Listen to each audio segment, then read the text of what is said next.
Hi, I'm Marcus Coward, and this is Wake Up New Bedford. And I'm here with Kendra Santiago. Kendra, thanks again for being here. Of course.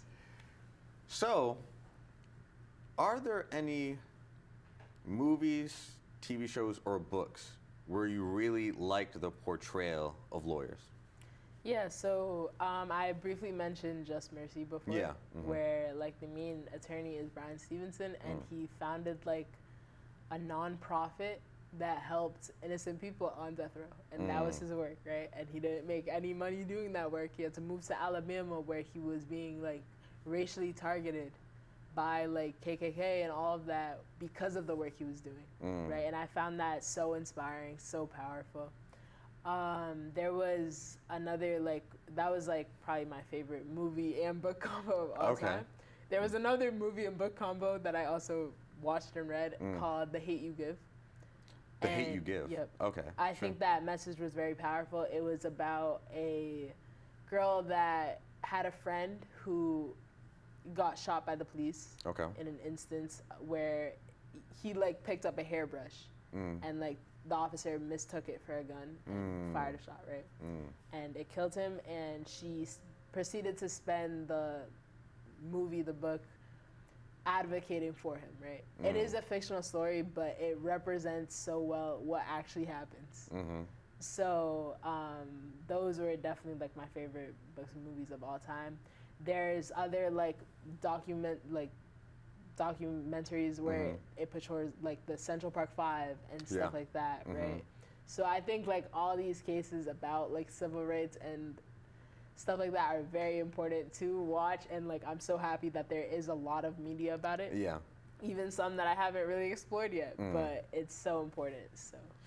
So when I was younger, and even now sometimes, but I have it more under control, I could get overly passionate at times when talking about my specific views on politics or a specific issue. Do you struggle with that, or are you able to keep a level head? Yeah, I've learned to not. I've learned that politics is very divisive, right? Yes, very divisive, right? So I think it's important to have conversations in a way that doesn't offend anyone and doesn't necessarily make people feel like you're attacking them or attacking them on their views. Sure. But education is very important, right? Do people listen? No.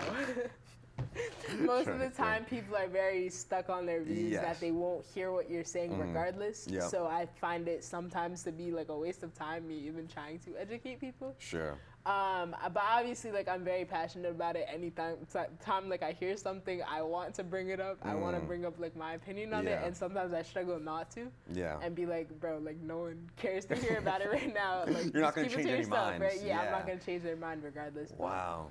Yeah.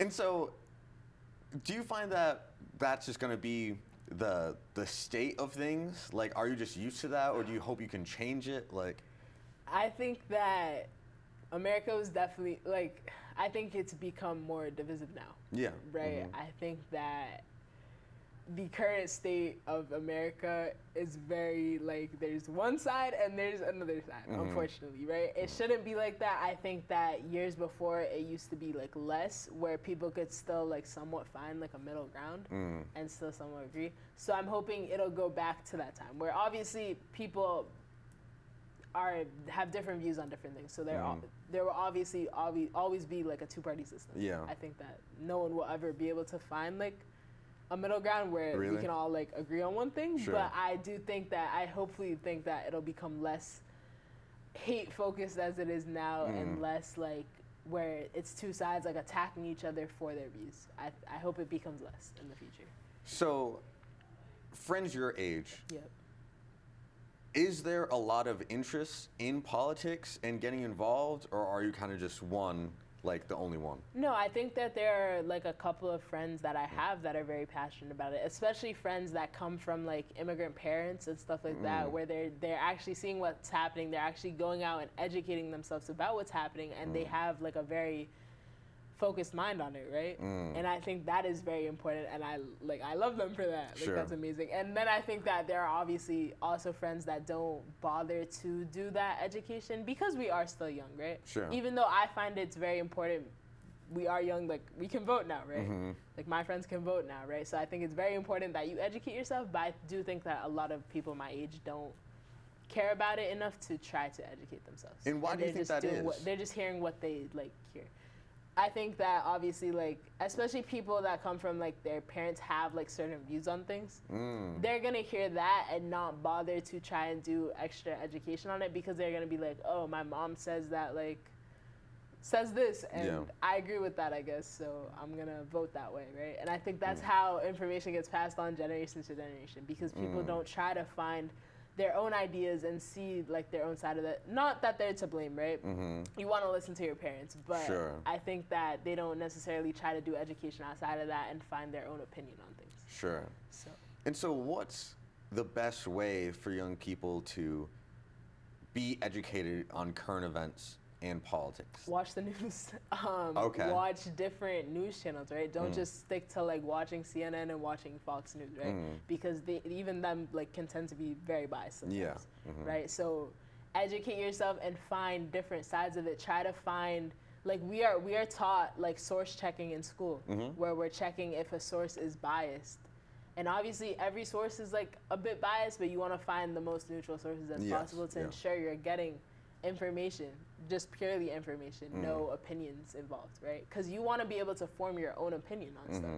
So just trying to find non-biased news sources to look at, right? Do you find that a lot of people your age turn to social media and or TikTok for the news? 100%, and it's bad. Because TikTok is very biased, right? I'll be scrolling on my For You page and see like a thing of news, right? And I fall into like the thing where like I automatically believe it sometimes, right? Without necessarily going and doing a quick Google search and seeing if there's new news articles about it, right?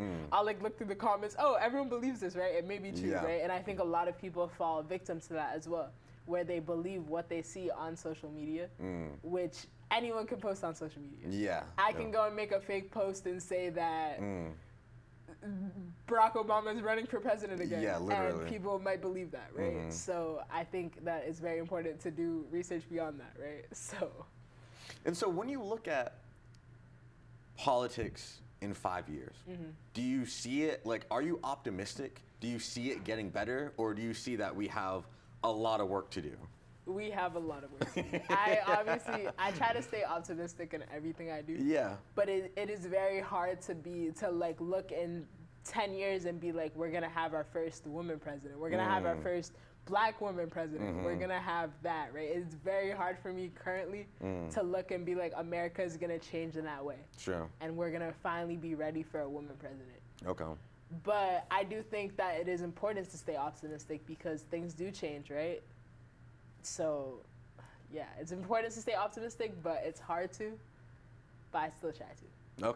And we need to. I mean, like, that's one thing that's so important, but one of the hardest things to do is to keep having hope. You know, like, once we lose hope, then, you know, we definitely don't have a chance. But as long as we do have at least some, then we can still be motivated in trying to find the solution. For sure, And so what would you say to other young people to try and convince them to care about politics? Yeah, I mean,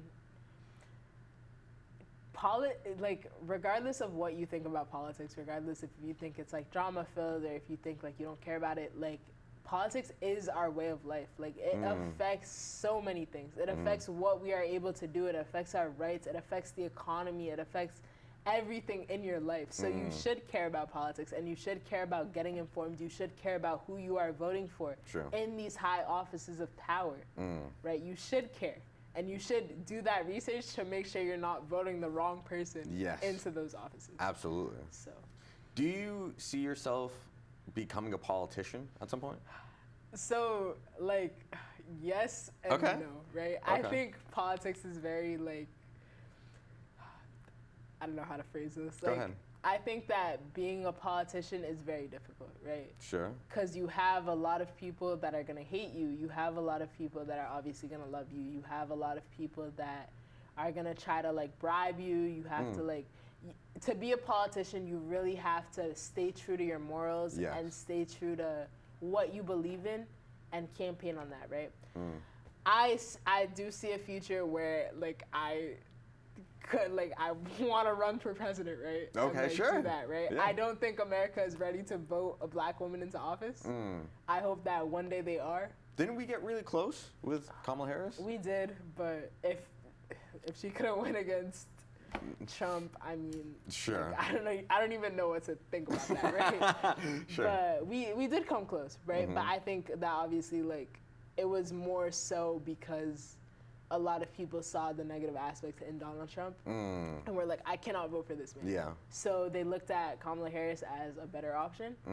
But I think that in a general situation where it was a black woman versus a white man, I think America is going to choose the white man every time. Sure. Which we did, right? Yeah. Even with Donald Trump, we did. We chose the white man. Yeah.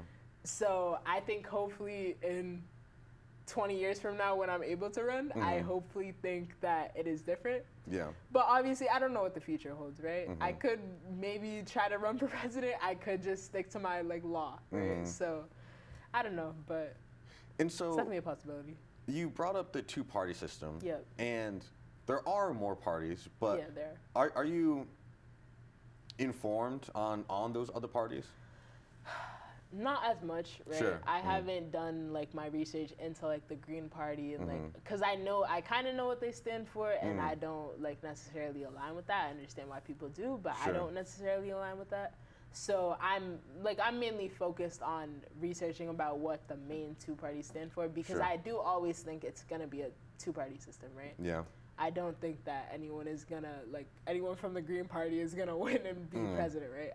I think it'll forever stay a two-party system. Sure. So. And maybe we can have someone on either side run on a more neutral, middle ground, for neutral. Sure. And I think platform, we have in the past, right? I think that people do try to appeal to if a Democrat goes and runs, I think they do try to have aspects that do appeal to Republican voters to try to go for it, and try to appeal to like independents, right? Because that is important, right? But yeah, just like the politics, the media, I mean, they really go hand in hand in how divisive they are. Like, they're just very extreme, very extreme. And so unless we can try and make people focus on things not as extreme and more nuanced, then I do think it's going to stay very divisive. Yeah. Yeah, unfortunately, but people will believe what they believe and think what they think, form their own opinions, which is amazing, right? So I think that that's the beauty in a democratic system where you're able to vote on what you believe in, and you're able to support whatever party you believe in. So. Sure. Okay, so going back to law, what area of law, like you said criminal, but what kind of criminal, I guess, or what area would you want to focus on? Have you thought about that? Not really. I know that criminal is very a very general like, aspect, but I think that like all parts of criminal law are important. So I don't think that. And like there was even a time where I was debating like becoming an immigration lawyer. Yeah, sure. And I was debating even family law, not as much though, but like in this time period, like I was like, oh, I really want to, like I'm seeing what's happening, and I'm like immigration law may be the way to go, right? But I always kind of circle back to criminal law, and I'm like, this is where my main passion is at. But I do consider other aspects of law. Corporate law I've never really considered, just because I think that that'll be a very boring career for me. Sure, but yeah. And maybe have less of an impact, which is what you're looking for. Yep, that too. So. And so I did interview an immigration lawyer, and she did bring up how helpful it is that she is bilingual. Yeah, and that so many people, like, especially like immigrants who may only really speak one language, Spanish or Portuguese or whatever, then they do struggle with understanding what's happening in the court. You are bilingual? I am. I speak Cape Verdean Creole. Yes. So. And so do you see that being a big part of your practice, trying to take on, people who may not speak English? I hope so. I want to learn Spanish one day. Oh, really? Too, right? Okay. I think Spanish is a very important language to know. Yes. I don't know why I haven't already started learning it, so I gotta find time to learn that too, right? Sure. But I do think being bilingual is very important in a world where a lot of people speak different languages and may only speak that language, right? English is not a universal language that everyone speaks, and we have to recognize that, right?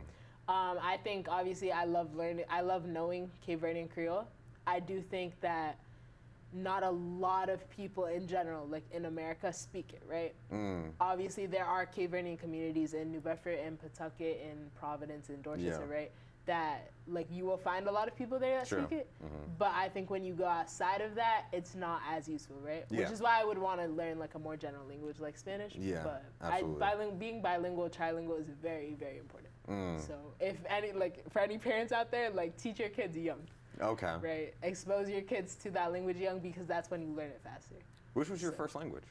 So, I mean, my parents like came here like a while ago, so they were learning English, and they had, when I was born, like they were already pretty fluent in English. Sure. So it was kind of a mix of both, right? Sure. Where my dad like spoke like a lot of English to us. My mom was kind of like half, right? Like kind of like a broken, but like, and then I would go to like my family outside and like be pure Creole, right? Sure. So it's kind of a mix of both. I wouldn't say that necessarily just English was my first language. I wouldn't say that necessarily just Creole was my Interesting. first So language. definitely a mix. I was exposed to Creole at a very young age, and that definitely helped me in learning it. So. Okay. And so now switching subjects again, talk a little bit about case law. So for those who don't know, could you define it for us?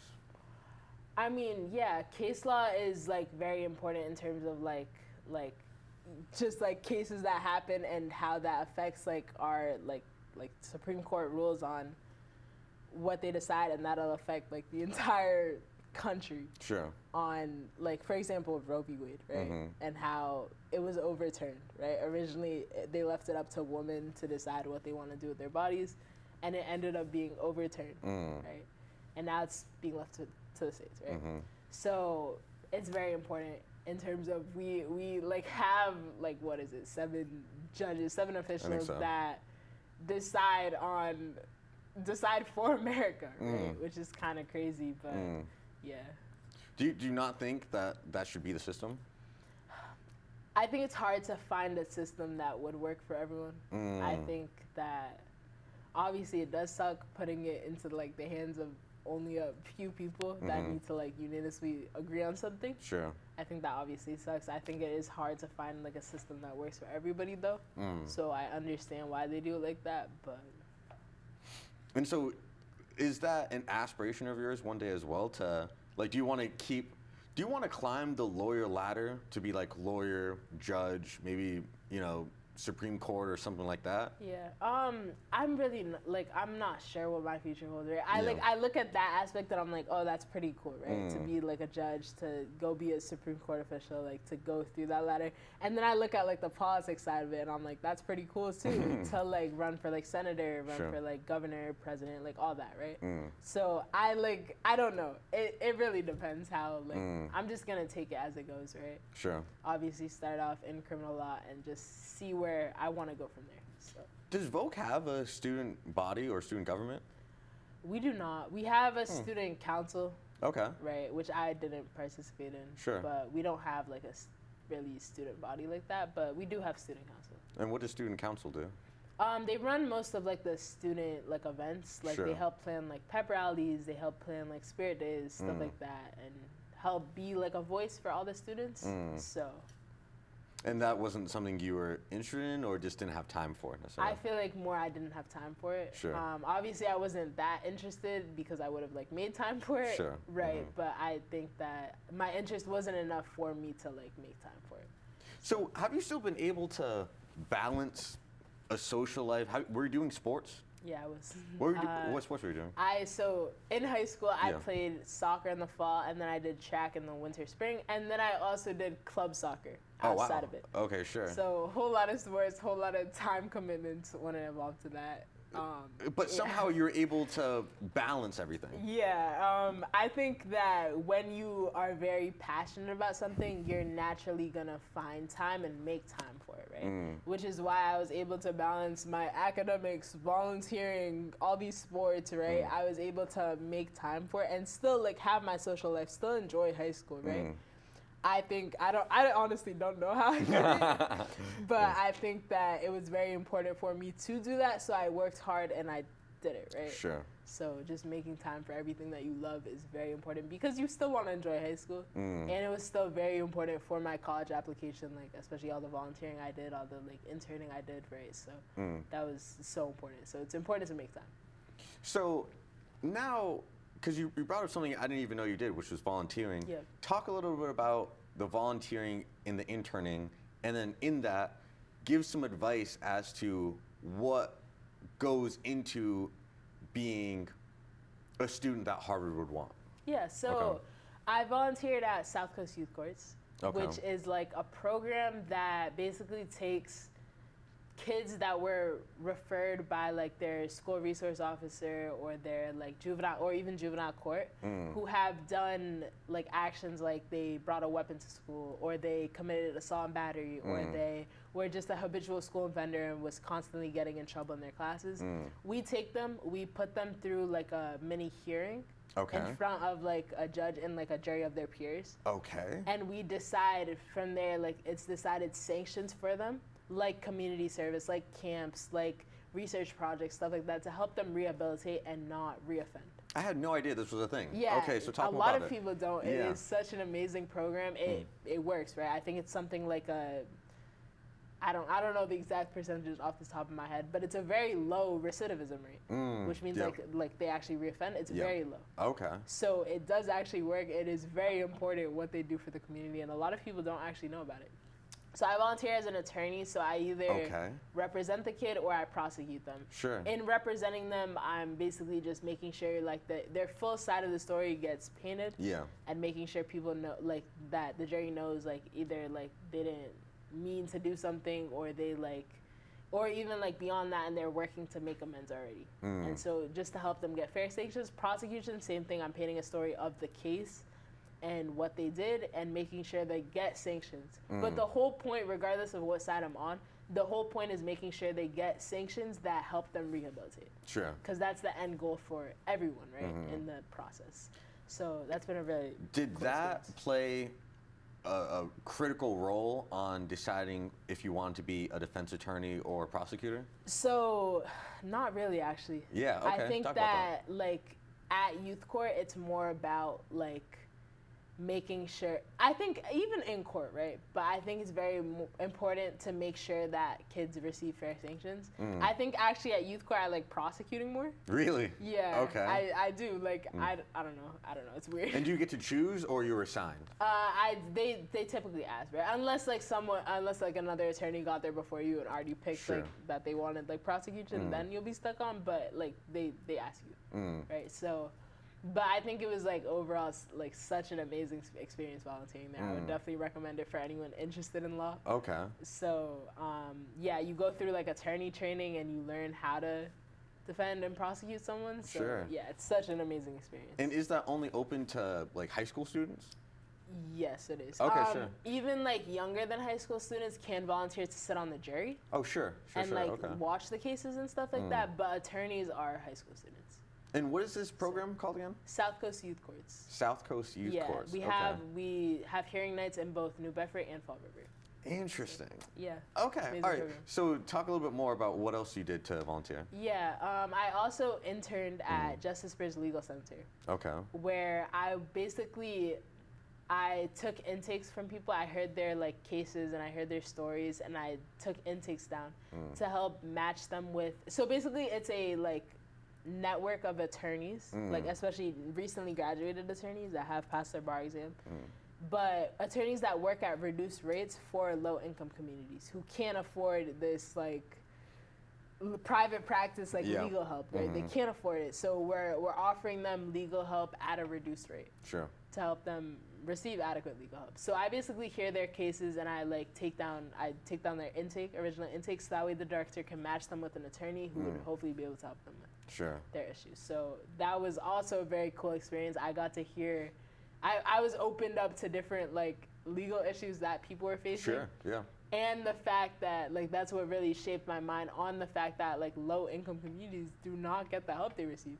I'm hearing cases about how people have already been through the court systems and how unfairly they were treated, especially people who did not have representation. And a lot of people have to self-represent, and they don't know how to. Why would they have to? Can't they have a court-appointed attorney? So that's only for criminal. Oh, sure, right? Yeah, sure. So if you commit a crime, you can be given a free public defender. Yeah. But for things like if you, for example, like if your car got hit, right, and now you have to go to that civil court, right? Civil court. Or if you got sued, stuff like that, you're not given an attorney. Yeah. So you either have to hire one or you have to represent yourself. Sure. So, immigration law too. So that's a great point. Immigration, you're not given a court-appointed attorney, so you have to find one or represent yourself. So it's very sad. And you think that was the biggest takeaway from that internship was just seeing all these different legal issues? Yeah, seeing everyone's stories and seeing how they're struggling and seeing how we could possibly help them. Even being able to work closely with attorneys and learn more about their cases and how they're helping these people, very eye-opening experience. So sure. And was there any other extracurriculars that you did? Those were the two main ones. I also founded my own project, which I talked briefly about before, Knowledge Empowers Justice. It's basically like a program that helps inform people about their legal rights especially involving police interactions, right? Okay. And how to handle like traffic stops, how to handle interrogations, how to handle all that, right? So I think it's very important that it's called Knowledge Empowers Justice, right? Because education is very important, and knowing what to do in those situations is so important. So. And so, when did you found that? End of junior year. Okay. Yeah. So like junior year, I was thinking up the idea because junior year was very heavily like in shop. It was very heavily criminal justice focused. So I was seeing the police side of things, right? And how police officers can also be fearful, even like walking up to your car, right? Because they don't know what you can do. You can roll down the window and start shooting them, right? Obviously, is that a rare situation? Yeah, but they have to be prepared for that. Yeah. So that's why it's important to keep your hands visible, right? To not like quickly reach for anything, right? That's why it's important because they can also be fearful. And we have to recognize that, and the fact that if they're fearful, they do have a gun in their pocket, right? For something like The Hate You Give, going back to that, how he reached for a hairbrush and quickly pulled it, right? And the officer mistook it for a gun and shot him, right? Obviously, it's extremely sad, like how you could mistake that, but it's somewhat understandable, right? You're already very like high alert and paranoid as an officer, right? So seeing that aspect of things made me realize that it is important that people know to keep their hands visible, to not quickly reach for anything, that they know their rights when it comes to like interacting with the police and what you have to say, what you don't have to say, stuff like that. So. And so that essentially wraps up part 2. But could your last message be a message to other young people on why it's important to vote? In maybe a minute. Okay. Yeah, so I mean, we are voting basically on our rights and what we're given, right? So it is very important to form an opinion on something and to vote in the way that you want. Because democracy, your voice is very important, especially as a young person, because you're the ones living in this country for the next 70 years, right? Sure. These older people, like, they have less time left, obviously. And they are also voting on issues that will only affect you 30 years from now, right? So it is very important that you go out there and you express your voice and you form an opinion that matters to you and you express that. And you go out and vote for politicians that you believe will make an impact for you and will help you. So. Perfectly said, Kendra. I could not agree more. Okay. Thank you. And so, everyone, this has been Kendra Santiago. She's going to Harvard next year. All right. We're sad to see her go, but we're excited to see what she has in the future.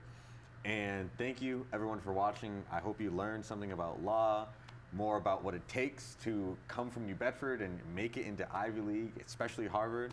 And it is important to vote. It's important to know your rights and to use your voice to the best of your abilities. Thank you, everyone for watching, and see you on the next episode. Peace. I'm running,